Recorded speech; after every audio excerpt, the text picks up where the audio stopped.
स्वच्छता स्वच्छता हा विषय आपल्याला कोणी शिकवायला पाहिजे असं काही नाही. आपण रोज तोंड धुतो, दात घासतो, डोळे स्वच्छ करतो, आंघोळ करून शरीर स्वच्छ करतो.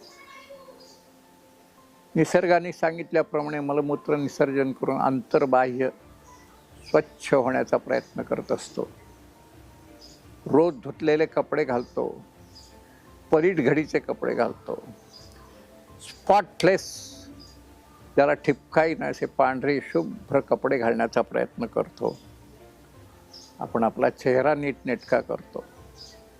हे सगळं आवश्यक आहे का नाही? आवश्यक आहे, त्याच्यात चूक काय आहे? परंतु आपल्या अंतर्यामी अंतर्मनाची स्वच्छता, शुद्धता, शुचिता याचा आपण किती विचार करतो?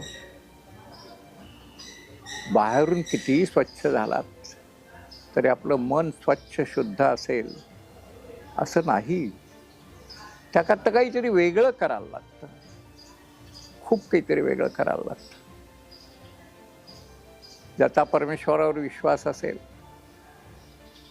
संत महर्षी ऋषी मुनी यांनी सांगितलेल्या गोष्टींवरती विश्वास असेल तर मला असं वाटतं की अंतर्बाह्य शुद्धतेच्या करता जो प्रयत्न आपला चाललेला असतो त्याहीपेक्षा रोज दिवसातून 2 वेळेला असा काहीतरी एक वेळ द्या ज्याच्यातनं तुम्हाला शुचिता, शुद्धता, अंतर्बाह्य मिळेल.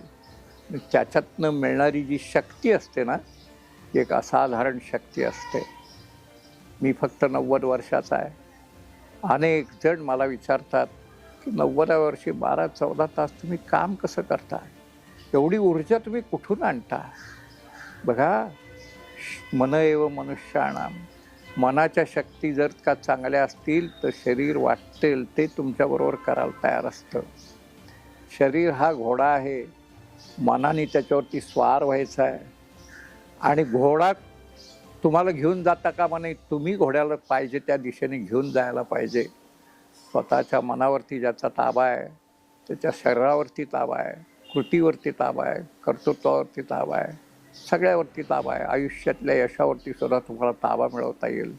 तुम्ही यशस्वी व्हावात यासाठी हे सगळं सांगणं, बोलणं. धन्यवाद.